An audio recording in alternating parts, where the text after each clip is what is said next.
Economy की जो मामला चल रहे थे, मुझे बड़ी खुशी है कि अल्हम्दुलिल्लाह पाकिस्तान जिस गर्दाब में फंसा हुआ था पीपल्स पार्टी और पीएमएलएन की पॉलिसीज़ की वजह से, उससे बाहर आया है। इस साल का जो बजट है वो अक्कास होगा हमारी जो पिछले सालों की कारकर्दगी रही है उसका, और कितने मुश्किल हालात से इंशाअल्लाह ताला आप देखेंगे कि इस बार जिस किस्म का बजट पाकिस्तान के अवाम के सामने आएगा उससे हमारी मुश्किलों में कमी आएगी। तरक्याती बजट में इजाफ़ा किया जा रहा है, तनख्वाहदार तबके को रिलीफ दी जा रही है, महंगाई में कमी के और जो इक़दामात हैं वो किए जा रहे हैं, और उसके बाद आमदनी में इजाफ़े के ऊपर ज़ोर दिया जा रहा है। ये इस बजट के बुनियादी अहदाफ़ हैं जो कि वज़ीर-ए-आज़म इमरान ख़ान ने जो विज़न दिया है अपनी फ़ाइनेंस टीम को, उसके मुताबिक। और पाकिस्तान में एक तवील अरसे के बाद जो, और ये देखिए ये सब कुछ इसके बावजूद हुआ है जबकि हमारा पूरी दुनिया इस वक्त कोविड से लड़ रही है, और हमारे जो हमसाया ममालिक हैं जिनमें हिंदुस्तान सर फहरिस्त है, वहाँ की मईशत इस वक्त -7.3 से बिल्कुल ही डूब गई है। और जिस तरीके से बाकी मुल्कों की भी इस वक्त मईशत का हाल है वो बहुत ही पतला है, और हम अल्हम्दुलिल्लाह इसमें ना सिर्फ स्टेबल हैं बल्कि बेहतर हो रहे हैं। दूसरा ये कि हम अपोजिशन के साथ ताल्लुकात कार में बेहतरी चाहते हैं। हम पहले भी जो इसके ऊपर जो इस्लाहात के ऊपर बातचीत करना चाहते थे, हम अब भी बातचीत करने के लिए पूरी एफ़र्ट कर रहे हैं।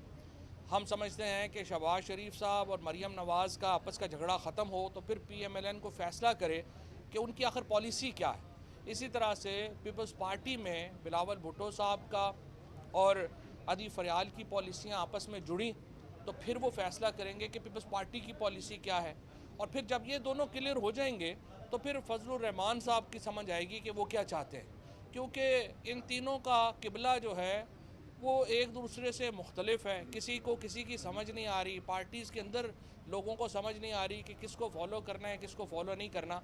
एक बिखरी हुई तिनकों की तरह बिखरी हुई अपोजिशन है इस वक्त। ज़ाती तौर पे मैं समझता हूँ कि अपोजिशन का पाकिस्तान में बड़ा अहम रोल है। हम उस रोल को तस्लीम करते हैं, और हम समझते हैं कि इलेक्शन इस्लाहात जैसे अहम मामलात के ऊपर, अदालती इस्लाहात जैसे अहम मामलात के ऊपर अपोजिशन को हुकूमत के इक़दामात का साथ देना चाहिए।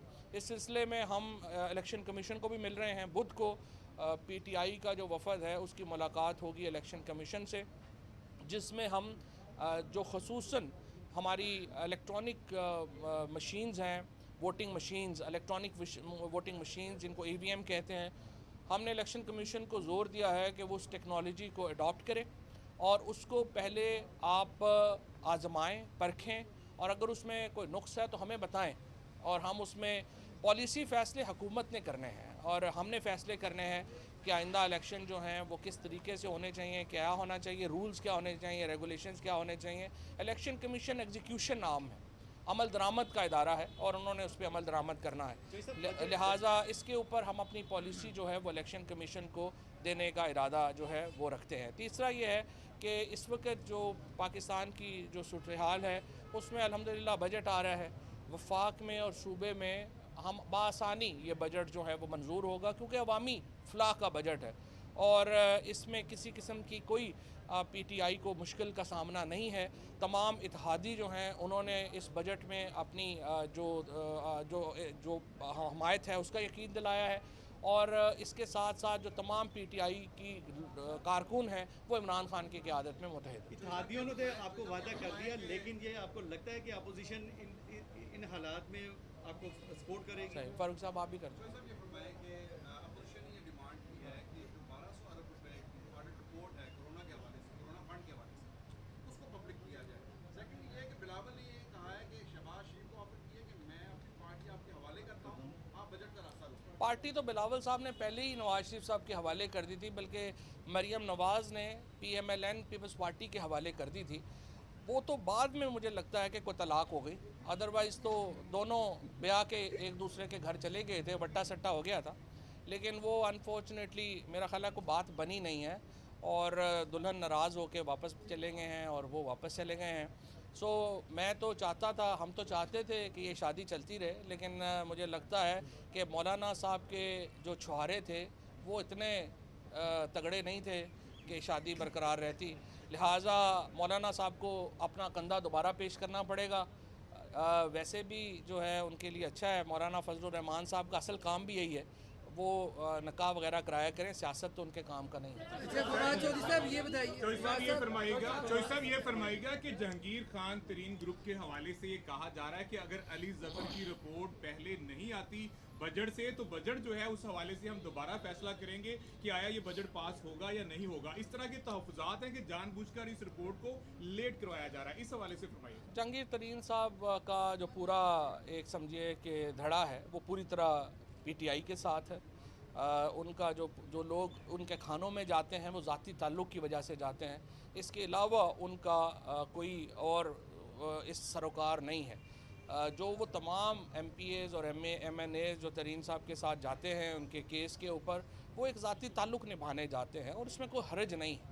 वो सारे हमारे भाई हैं, हमारे दोस्त हैं, और जहांगीर तरीन साहब समेत तमाम अरकान वज़ीर-ए-आज़म इमरान खान के विजन के ऊपर यकीन रखते हैं और उनको मालूम है कि इमरान खान जो है वो नाइंसाफ़ी होने नहीं देंगे, और चाहे वो उसके हक़ में हो या ख़िलाफ़ हो मामला, उसके ऊपर उनकी राय बदलेगी नहीं। आपने बड़ी अच्छी बात की कि बजट आ रहा है, इसमें आप सैलरीज को चीज़ों को इन्हांस करने जा रहे हैं ना, और पहले और भी बड़ी डिपार्टमेंट में गवर्नमेंट में खासकर बड़ी रिफॉर्म्स हुई जो कई सालों से नहीं हुई। So very good. लेकिन कुछ आपके सरकारी इदारे हैं जो कई सालों से लाइक 10, 11, 12 साल से उसी वजह पे काम कर रहे हैं, क्या उनके बारे में कुछ सोच रहे हैं आने वाले बजट में? क्योंकि वो कॉर्पोरेशन कभी भी ना विफाक के अंदर आती है ना फेडरल के अंदर आती है। कई इदारे हैं जहाँ पर मसाइल हैं। मिसाल के तौर के ऊपर PTV है, मिसाल के तौर के ऊपर APP है, स्टील मिल्स है, PIA है। इन इदारों के लोगों का असल मसला ये है कि यहाँ पर बेपनाह सियासी भर्तियाँ की गई। PTV के अंदर 2008 से 18 तक 2200 लोग भर्ती किए गए, उनमें से 5% लोग भी मेरिट के ऊपर भर्ती नहीं किए गए। इसके साथ साथ APP को आप देखें, उनमें रिपोर्टर्स जो बुनियादी काम है, वो जो हमारे जर्नलिस्ट हैं वो 200-300 से ज़्यादा नहीं है, और 600-700 लोग वहाँ पर मैनेजरियल पोस्ट के ऊपर लगे हुए हैं। जिस तरीके से इन इदारों को तबाह किया गया, उन इदारों में जिस तरीके से सियासी भर्ती, देखिए मेरे लिए तो बड़ा आसान है, मैं आज MNA हूँ, मैं अपने हर पोलिंग स्टेशन से 5-5, 7-7 लोग इन तमाम इदारों में भर्ती कर दूँ, मैं इलेक्टेबल हो जाऊँगा, लेकिन वो इदारे बैठ जाएंगे। सो इसको एक पूरा, और स्पेशली ये जो खुर्शीद शाह साहब आजकल कह रहे हैं 2 साल में बड़ा जुल्म हो गया है मेरा जेल में, इनको 150 साल जेल में रखना चाहिए जितना जुल्म इन्होंने पाकिस्तान के इदारों के साथ। अच्छा फवाद साहब ये बता दें कि मौलाना फजलुर रहमान ये कह रहे हैं कि जो ताकत हुकूमत को लेके आई थी, अगर वो पीछे हो जाए तो ये रेत का ढेर साबित होगी हुकूमत। इसमें क्या हकीकत है? और मौलाना ये भी कह रहे हैं कि हम जो है PDM नहीं मदद मांग रहे इस्टेब्लिशमेंट के साथ। ये तो बात, उन्होंने झंडी कटवा दिया या ये गए ही नहीं थे उनके पास? जो ताकत PTI को इक़्तिदार में लेके आई थी वो हैं वो 2 करोड़ आवाम जिन्होंने PTI को वोट दिया था, और अब ये लोग उससे ज़्यादा हो गए हैं। लिहाजा फजलुर रहमान साहब के अगले कई 100 साल भी मुझे लगता है कि वो लगे रहेंगे, उनमें वो ताकत जो है वो नहीं आएगी। मुझे लगता है फजलुर रहमान साहब को अपने कुश्ते बदलने चाहिए, कमज़ोर लग रहे हैं। फैटअप के ऊपर बता दें, फैटअप में काफ़ी हद तक चीज़ें। बताइएगा कि आपने छुआरों की बात की है, तो जहांगीर तरीन को छुआरे देंगे, किशमिश देंगे, और शहबाज शरीफ को कौन से कुश्तों की ज़रूरत है? जो आपने बात की है फैटफ की, ये देखें, मैंने जिस तरह से बात की है जहांगीर तरीन साहब का, या बाकी मैंने बताया आपको कि जहांगीर तरीन साहब को भी इमरान खान साहब के विजन पे उतना ही यकीन है जितना बाकी PTI के लोगों को। प्रॉब्लम नहीं है। फैटफ में इंशाल्लाह बड़ी कामयाबी जो है वो पाकिस्तान को हासिल हुई है। मैं मुबारकबाद देना चाहूँगा अपनी फैटफ में हमाद अज़हर साहब को जिन्होंने इसको लीड किया, फिर हमारी लॉ मिनिस्ट्री को जिन्होंने इस तरीके आगे बढ़ाया, और एक मिलजुल के तमाम इदारों ने फैटफ में जो कामयाबी हासिल की, ये पाकिस्तान की कामयाबी है, और इंशाल्लाह ताला इस पर पाकिस्तान को एक मिनट कज़ाफ़ी खत्म हो गए। इलेक्शन कमीशन ने जो आपका ई-सिस्टम जी तहफ़्फ़ुज़ात का इज़हार किया, उनका ये कहना है कि ये आलमी मेयार मीटिंग है ना, पहले बंद कर चुका है। फिर किस तरीके से इस सिस्टम को आप नाफिज़ करेंगे जब इलेक्शन कमीशन नहीं, इलेक्शन कमीशन ने इस तरह के किसी तहफ़्फ़ुज़ात का इजहार नहीं किया। इलेक्शन कमीशन के जो मेंबर हैं, उनकी जो टेक्नोलॉजी के हेड हैं, वो इस कमेटी के मेंबर हैं, वो अच्छी तरीके से इस चीज़ को देख रहे हैं और इलेक्शन कमीशन समेत तमाम इदारे, ये फ़ैसला सियासी क़यादत ने करना। इसीलिए हम समझते हैं कि जो PMLN है, पीपल्स पार्टी है, ख़ुसूसन ये दो बड़ी पार्टियाँ, इनको हमारे साथ इंतखाबी इस्लाहात के ऊपर आना चाहिए, बातचीत करनी चाहिए और इन इंतखाबी इस्लाहात के नतीजे में पाकिस्तान में अभी देखें ना, जो हारता है वो कहता है नहीं जीतने वाला गलत कह रहा है, जो जीतता है वो कहता है नहीं ये गलत है। सो उसके ऊपर हम यकीन नहीं, तो एक हमने आखिर इलेक्शन, हम तो चाहते हैं कि इसको फ़ौरन जो है वो एक्सरसाइज किया जाए और कश्मीर के इलेक्शन आ रहे हैं, आप उनके कुछ हलकों में इसको एक्सरसाइज करें। और जैसा कि अभी 4 जो हमारा नेशनल प्रेस क्लब इस्लामाबाद है, पार्लियामेंट्री रिपोर्टर्स एसोसिएशन हैं, फिर मुल्तान और लाहौर की जो बार एसोसिएशंस हैं और रावलपिंडी इस्लामाबाद की बार एसोसिएशंस हैं, वो EVM के ऊपर ही अपने इलेक्शन कराने चाह रही हैं। और मैं बल्कि लाहौर प्रेस क्लब को भी ये देने जा रहा हूँ EVM के डेमोन्स्ट्रेशन। सो सारे सहाफ़ी और वकला जिनके इलेक्शन सबसे बड़े इलेक्शन होते हैं और सबसे समझिए कि हर साल होते हैं, उनको हम पहले EVM पे ले आते हैं। शहबाज शरीफ की एक्सेप्ट की जाएगी दरख्वास्त? अभी हम शहबाज शरीफ साहब को, हम उनकी रिटर्न नहीं आई, हम तो रिटर्न लिख चुके हैं स्पीकर साहब शहबाज शरीफ साहब को कि आप आइए और हमारे साथ बैठिए। मैं शहबाज शरीफ साहब से कहता हूँ आज अपना फोकल पर्सन नॉमिनेट करें और हुकूमत और अपोजिशन में मुज़ाकरात। अगर इख्तिलाफात ख़त्म हो गए हैं तो इशाइये तरीन साहब की जानिब से रोज़ चल रहे हैं, ठीक है, वो इशाइये क्या हुकूमत को हराने के लिए या किसी और चीज़ की कड़ी? देखिए बात यह है कि जो भी वो भी एक सियासी आदमी हैं, जो लोग सियासत में होते हैं वो इशाइये भी देते हैं, बातचीत भी करते हैं, इससे कोई फ़र्क नहीं पड़ता। जैसे भी कहते हैं कि ना लोग किसकी थी? कोरोना के हवाले से। देखिए फाइनेंस मिनिस्ट्री ने उसके ऊपर बड़ी डिटेल अपना जो है वो एक रिपोर्ट जमा करा दी है AGPR के पास। AGPR ने वो रिपोर्ट आगे जमा करानी है। जहाँ तक हुकूमत का ताल्लुक है वो तमाम ऑडिट रिपोर्ट पहले ही जमा कराई जा चुकी है। जैसे भी बता दें,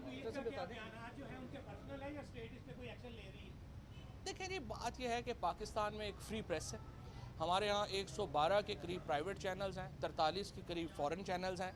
ये जो एक इंडियन लॉबी का प्रोपेगेंडा शुरू हो जाता है इंटरनेशनली कि पाकिस्तान में कोई फ्रीडम ऑफ एक्सप्रेशन नहीं है, हमारे मुल्क में पेक्यूलियर हालात हैं, उनमें के पीछे एक इंटरनेशनल, देखिए 850 वेबसाइट हमने पकड़ी थी जो इंडिया चला रहा था, वो पाकिस्तान के अंदर ये हवा देते हैं कि फ्रीडम ऑफ एक्सप्रेशन नहीं है। हालांकि पाकिस्तान के अंदर जितना आज़ाद मीडिया है, इस तरह की कोई और मिसाल कहीं पे ना कोई और आपको मुस्लिम वर्ल्ड में तो खैर सवाल ही पैदा नहीं होता, आपको किसी और थर्ड वर्ल्ड में भी नहीं मिलती। हमारी प्रेस शायद फर्स्ट वर्ल्ड से भी ज़्यादा आज़ाद है।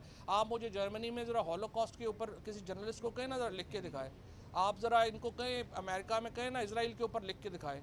ये हर मुल्क के एक अंदर जो है वो एक तरह के कुछ, फॉर एग्जांपल हमारे यहाँ आप ब्लास्फेमी नहीं कर सकते, ये वेस्ट के लिए फ्रीडम ऑफ एक्सप्रेशन होगा, हमारे लिए ये रेड लाइन। सो हमारी अपनी रेड लाइंस हैं, उनकी अपनी रेड लाइंस हैं, वो अपनी रेड लाइंस में खुश रहें, हमें हमारी रेड लाइंस में खुश रहें। बाहर जाने के लिए शहबाज शरीफ की दरख्वास्त दोबारा आ गई और जाने दिया जाएगा कि फिर उनको? वो तो कोर्ट लेके हमने तो उन्हें ECL पे डाला है, बाकी तो अदालत में वो जाएं और वहाँ पे हम अपना केस लड़ेंगे। शहबाज शरीफ साहब का कोई केस है नहीं, हम समझते हैं उनके केस की डे टू डे हियरिंग होनी चाहिए, उनको सजा होनी चाहिए। Thank you. अपोजिशन के साथ तमाम मामलात पर बातचीत के लिए तैयार हैं, लेकिन अपोजिशन खुद इंतशार का शिकार है। माजी की हुकूमत ने इदारों में सियासी भर्तियाँ की, बजट में आम आदमी को रिलीफ फराहम किया जाएगा और यह बजट हुकूमती कारकर्दगी का आगाज़ होगा। फैटिव में पाकिस्तान को अहम कामयाबी मिली है। वज़ीर इत्तलात और नशरियात चौधरी फवाद हुसैन लाहौर में मीडिया से गुफ्तगू कर रहे थे।